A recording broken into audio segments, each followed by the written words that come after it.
সূত্র number 1, menstruation equal to no estrogen no progesterone.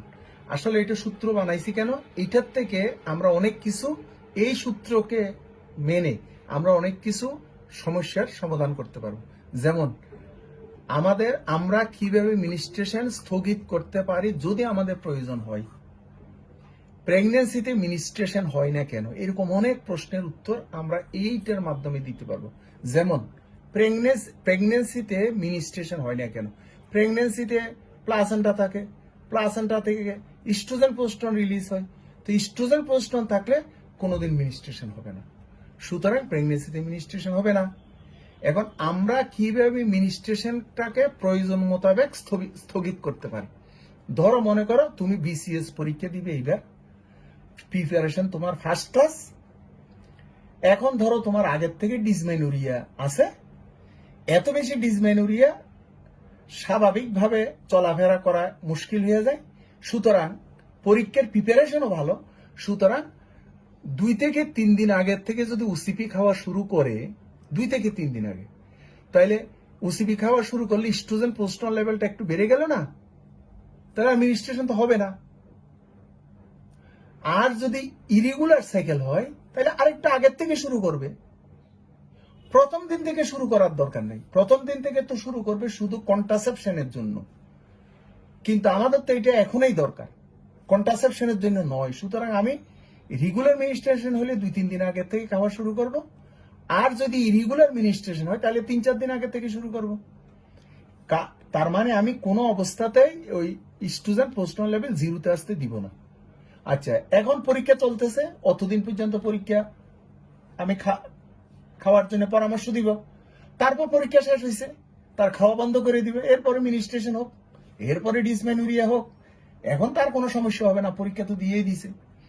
এখন একটা মহিলা এই সময়ে বিয়ে হইল, ঠিক এই সময়ে, এখন বিয়ে হওয়ার পরে সাধারণত কেউ চায় না তার মিনিস্ট্রেশনটা হোক, তাহলে এই সময় বিয়ে হইলে তো 3-4 দিন পরে মিনিস্ট্রেশন হচ্ছে।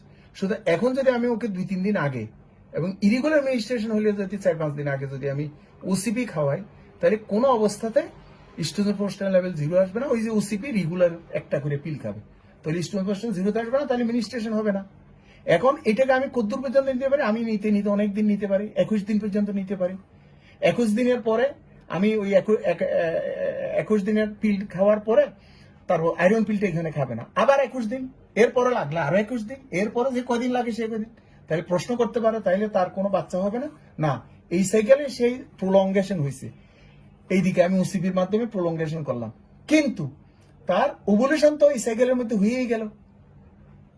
সুতরাং এই সাইকেলে যেহেতু ওভুলেশনটা হয়ে গেল, সুতরাং তার দাম্পত্য জীবনে আনওয়ান্টেড বাচ্চা আসার কোনো সম্ভাবনা তার থাকে না। এখন মনে করি তার এমন অবস্থা হইল 14 দিনে সময় তার বিয়েটা হইল, কিন্তু সে আগের থেকে জানে না, আগের থেকে জানলে তো ওসিপি খাইতো, এখন যেহেতু জানে না সেই জন্য 14 দিনে যেহেতু বিয়ে হইলো সেদিন, এখন কি হবে, সেদিন ইমার্জেন্সি পিল খেতে হবে কন্ডম দিয়ে। এটা আসলে সাকসেস রেট তখন বেশি থাকে না, কেন থাকবে না এগুলো ক্লাসে বলবো। তো এইখানে ইমার্জেন্সি পিল খাবে, এরপর ওসিপি কন্টিনিউশন করবে যাতে মিনিস্ট্রেশন না হয়। এই ওভানটাকে যদি আমরা একবার ট্যাকেল করতে পারি, এরপর আর কোনো সমস্যা হবে না। এখন অনেক মহিলা সারা জীবনের ইচ্ছা হচ্ছে একটা পবিত্র স্থানে যাবে, সারা জীবনের পরিশ্রমের টাকা সেখানে গিয়ে সুন্দরভাবে আসবে, কিন্তু সে পবিত্র স্থানে কেউ চায় না সেখানে মিনিস্ট্রেশন হোক।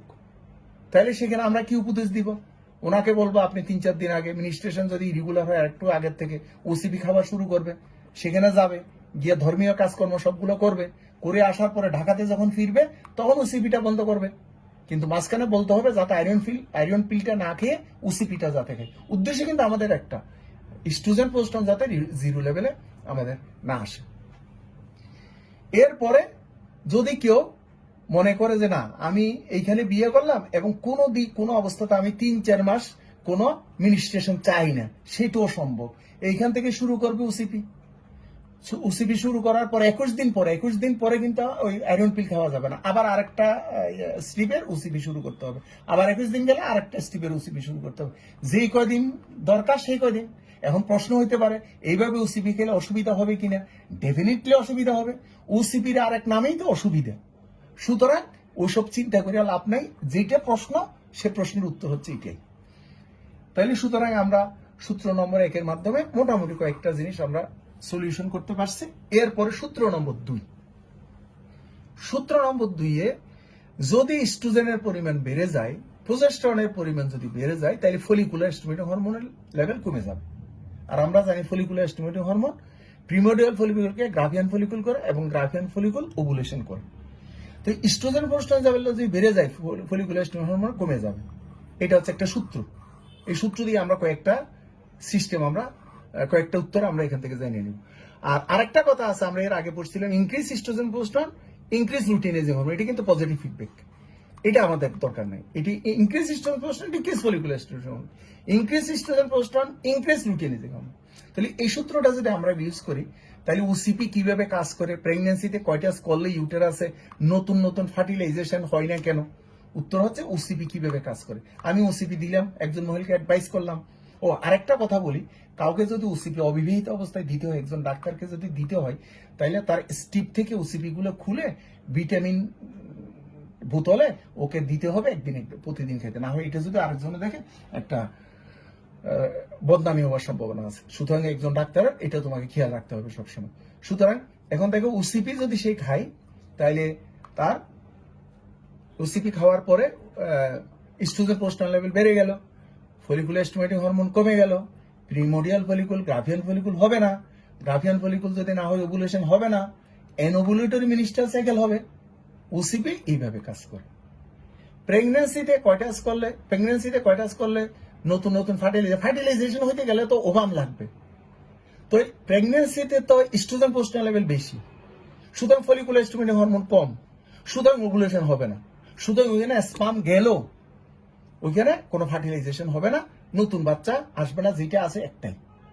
একদিন আমাকে একজনের প্রশ্ন করছিল, স্যার প্রেগন্যান্সিতে কয়টা করলে তো বাচ্চা আসে, বলছি কিরকম, স্যার টুইন বেবি। এখন দেখো ওর পড়ার স্টাইলটা কিরকম, কোথায় যাবো, কারে বুঝাবো। ঠিক আছে, টুইন বেবি বলছে, ভালো কথা। সুতরাং তোমার যেহেতু অবস্থা এত খারাপ, সুতরাং পড়াশোনা করতে হবে। পড়াশোনা করবো না, একেবারে আমার পাস চাই, এটা কিভাবে সম্ভব? যা হোক, এখন আসো সূত্র নম্বর 3। Secretory phase is always fixed. Secretory phase, এই যে 28 দিনের cycle, secretory phase is always fixed and it is 14 days, তার মানে এটা 14 দিন। সিক্রেটরি ফেজ ইন্ডিকেট ওভুলেশন, তার মানে একবার সিক্রেটরি ফেজ যদি হয় তাহলে ওভুলেশন হয়েছে, এটা আমি শিওর। তার মানে এটা দিয়ে বোঝাতে যে যদি ওভুলেশন না হয় তাহলে সিক্রেটরি ফেজ হবে না। তাহলে একটা মহিলার প্রতিবার সাইকেলে কি ওভুলেশন হয়? আসলে না। এক বছরে 12টা সাইকেল হইলে 2-1টা সাইকেলে ওভুলেশন নাও হইতে পারে। তো যে সাইকেল ওভুলেশন হবে না, সেই সাইকেলে সিক্রেটরি ফেজ হবে না, পুরাটাই পলিফারেটিভ ফেজ হবে। তাহলে সিক্রেটরি ফেজ ইন্ডিকেট ওভুলেশন, মানে একবার ওভুলেশন হবে, তার মানে সিক্রেটরি ফেজ হবে। সুতরাং সিক্রেটরি ফেজ হইলে আমি বুঝতে পারবো ওভুলেশন হয়েছে কি হয়নি। সুতরাং ওর ওভুলেশন হয়েছে কিনা সেটা জানার জন্য অনেক গাইনোকোলজিস্ট বলেন সিক্রেটরি ফেজটা পরীক্ষা করার জন্য 22, 24, 25 নম্বর দিনে ওনার কাছে যাইতে বলেন। উনি ওই একটা প্রক্রিয়ার মাধ্যমে ইউটেরাসের সিক্রেটরি ফেজটা আছে কিনা দেখেন। 22, 24 দিনে, 16, 14, 15 দিনে গেলে হবে না, কারণ তখন সিক্রেটরি ফেজ ওইভাবে ফর্মেশন হয় না। 25, 26, 27 নম্বর দিনে গেলে মোটামুটি ভাবে ভালোই ফর্মেশন হয়, তখন একজন গাইনোকোলজিস্ট দেখে বুঝতে পারেন ওভুলেশন হচ্ছে। সুতরাং সিক্রেটরি ফেজ ইন্ডিকেট ওভুলেশন। আমাদের এই জায়গাটা গেল। আরেকটা হচ্ছে secretory phase is always fixed, এটা সবসময় ফিক্স থাকবে, এবং ইট ইজ 14 ডেজ, এটা 14 দিন। তাহলে এখন হচ্ছে এই 28 দিনের সাইকেল, সুতরাং এই 14 দিন, 14 নম্বর। আচ্ছা, যদি কারো 30 দিনের সাইকেল হয়, তাহলে এখানে 16 দিন হবে, কারণ এটা ফিক্সড, এটা বেড়ে যাবে, এটা হচ্ছে পলিফারেটিভ ফেজ। কারো যদি 26 দিনে হয়, তাহলে এটা 14 দিন আগে, তার মানে 12, তার মানে এটা কমে যাবে। কারো যদি 31 দিনে হয়, তাহলে এটা 17 নম্বর দিন হবে, তার মানে এটি ফিক্স থাকতেছে, এটা বেড়ে যাবে। কারো যদি 25 নম্বর দিনে হয়, তাহলে এটা হবে 11 নম্বর দিন, তার মানে এটি ফিক্স থাকলো, এটা কমে গেল। তার মানে এটা দিয়ে আমরা ওভুলেশন কেমনে হয় সেটা আমরা ওভুলেশনের সময়টা আমরা জানতে পারবো। তবে একটা মহিলা কোনোদিন মিনিস্ট্রেশন যেদিন হয়েছে সেদিন থেকে পরে কখন ওভুলেশন হবে সেটা কিন্তু বুঝতে পারবে না। ওই মহিলার যেদিন মিনিস্ট্রেশন হবে, মিনিস্ট্রেশনের আগের 14 দিন তার ওভুলেশন হয়েছিল। তার মানে পিছনেরটা চিন্তা করে তাকে বলতে হবে। কেন এখানে বলতে পারবে না? কারণ একটা মহিলার যদি রেগুলার 28 দিন পর পর যদি সবসময় মিনিস্ট্রেশন হয়ও, তাও আমি পরের সাইকেলে গ্যারান্টি দিতে পারবো না তার 28 দিনে সাইকেল হবে। কারণ মিনিস্ট্রেশন ডিপেন্ড করে, যে মিনিস্ট্রাল পিরিয়ড ডিপেন্ড অন হাইপোথ্যালামো হাইপোফাইসিয়াল, মানে পিটুটারি, ওভারিয়ান অ্যাক্সিস, এই তিনটা। হাইপোথ্যালামাস কন্ট্রোল করে পিটুটারিকে, পিটুটারি কন্ট্রোল করে ওভারিকে, এবং ওভারি কন্ট্রোলের মাধ্যমে ইস্ট্রোজেন প্রোস্টেরন রিলিজ হয় এবং একটা মিনিস্ট্রাল সাইকেল হয়। এখন হাইপোথ্যালামাস এটা হাইয়ার সাইকিক ফাংশনের উপর হাইপোথ্যালামাসের ফাংশন ডিপেন্ড করে। এখন যদি একটা মেয়ে আনসার্টেনিটির মধ্যে ভুগে, আমাদের দেশে মহিলারা সাধারণত বেশিরভাগ আনসার্টেনিটিতে ভুগে, কোন একটা অজানা আতঙ্কে ভুগে, কি আতঙ্ক সেই জানে না, তবে একটা আতঙ্কের মধ্যে ভুগে। এজ এ রেজাল্ট তার এই এক্সিস্টে একটু সমস্যা হইতে পারে, সেই জন্য মিনিস্ট্রেশনের একটু এদিক ওদিক হইতে পারে। সুতরাং এখন হঠাৎ করে একটা মহিলার তার পরীক্ষা আসলো, তাহলে ব্রেনের মধ্যে একটা চাপ, তার একটা নিকটতম আত্মীয় মারা গেল, তাও ব্রেনের মধ্যে চাপ, তার মানে হাইপোথ্যালামাস একটু সমস্যা, তার মানে পিটুটারিকে কন্ট্রোল করতে পারতেছে না ভালোভাবে, ওভারিকে করতে পারবে না, সেই জন্য হয় মিনিস্ট্রেশন আগে হবে না আর পরে হবে। অনেক মহিলাদের পরীক্ষার সময় মিনিস্ট্রেশন কিন্তু একটু এদিক ওদিক হয়। তার মানে আমাদের যত মাথা কুল থাকবে আর ইউটারাস, ওভারি এবং হাইপোথ্যালামাস, পিটুটারি এগুলো যদি ঠিক থাকে, তাহলে মিনিস্ট্রেশন এগুলো হওয়ার সম্ভাবনা আছে। সুতরাং কেউ যদি 2-1 দিন এদিক ওদিক হয়, তাইলে তাকে আমার মনে হয় চিন্তা করার কোনো কারণ নাই, এমনি মাথা ঠান্ডা থাকলে হয়তো হওয়ার সম্ভাবনা আছে। আচ্ছা, এরপরে এখন এই secretory phase is always fixed and it is 14 days। এখন যদি কেউ মনে করে যে আমি ওভুলেশন হয়েছে সেটা বুঝবো কেমনে, সেটা বুঝতে গেলে তাকে আগের 5-7 মাস, 10 মাস, 12 মাস আগের হিসাবটা করতে হবে, যে আমার এই সাইকেলে এই হয়েছিল, এতদিন পর পর সাইকেল হয়েছিল, তখন সে ওভুলেশন বুঝতে পারবে। যদি গত 12 মাসের ওভুলেশনের সে আন্দাজ করে, পরবর্তীতে মিনিস্ট্রেশনের সময় সে আন্দাজ করে বলতে পারবে হয় 14 দিন, 15 দিন, 13 দিন, এই সময় আমার ওভুলেশন হইতে পারে, সম্ভাবনা আছে। এইভাবে সে যদি প্রয়োজন হয়, এইভাবে সে হিসাবটা করতে পারে। এখন আমি এইটার আলোকে, এটা অনেক দামি জিনিস, এইটার আলোকে আমি 2-1টা কথা বলতে চাচ্ছি। ন্যাচারাল কন্ট্রাসেপশন, যেমন কয়টাস, ইন্টারাপশাস, কন্ডম এক্সেট্রা, অনেক কিছু এখানে আছে যেগুলো ক্লাসে ছাড়া এমনি এখানে বলা কোনো অবস্থাতে সম্ভব হবে না। কারণ কিছু কিছু কথা এটা ইউটিউবে কিছু কথা আমার স্টুডেন্টকে ছাড়া, সরাসরি যারা আমার স্টুডেন্ট তোমরা জানো, তোমাদেরকে সবকিছু বলা যায় এবং মন খুলে বলা যায়, কিন্তু এখানে মন খুলে বলার অনেক কিছু আছে যেটা মন খুলে বলা যাবে না। তুমি যেটা সহজ সরল ভাবে নিবে, আর একজন হয়তো সেটা সহজ সরল ভাবে নাও নিতে পারে। সেই জন্য আমাকে এখানে কথা বলার সময় অনেক রেস্ট্রিকশন, অনেক চিন্তা করে কিন্তু কথাগুলো বলতে হচ্ছে। তাইলে এখন দেখো, আমি তোমাকে সেফ পিরিয়ড সম্বন্ধে বলতেছি, এটা খুবই খুবই দরকার। ওসিপি খেলে এত বেশি কমপ্লিকেশন, সুতরাং আমি সেফ পিরিয়ডের দিকে যাইতে পারি। আর অনেকগুলো সিস্টেম আছে, ক্লাসে আমি হয়তো বলবো। এখন সেফ পিরিয়ডটা যদি আমাকে জানতে হয়, তাহলে মনে করি একটা মহিলার 0 থেকে 28 দিনে মিনিস্ট্রেশন হয়েছে, হয় ও রেগুলার হয়, মনে করি 28 দিন পর পর তার মিনিস্ট্রেশন হয়। এখন আমাদের জানতে হবে লাইফ স্প্যান, স্পামের 3 দিন, ওবামের 1 দিন, স্পামের 3 দিন, ওবামের 1 দিন। তো এখন ধরো মনে করো ওই মহিলা 13 নম্বর দিনে কয়টাস করলো, তাহলে ওবামকে পাবে। 12 নম্বর দিনে কয়টাস করলো, ওবামকে পাবে। 11 নম্বর দিনে কয়টাস করলো, ওবামকে পাবে, ফার্টিলাইজেশন হয়ে যাবে। 10 নম্বর দিনে কয়টাস করলো, কিন্তু ওই 10 নম্বর দিনে কয়টাস করলে 10, 11, 12, 13, তার মানে 14 দিনে পাচ্ছে। 10 নম্বর দিন পর্যন্ত কয়টাস করলে স্পাম ওবামটাকে পাচ্ছে না, কিন্তু 11 নম্বর দিন পর্যন্ত কয়টাস করলে স্পাম ওবামটাকে পাবে। সুতরাং 11 নম্বর দিন থেকে কয়টাস করা যাবে না যারা বাচ্চা চাচ্ছে না।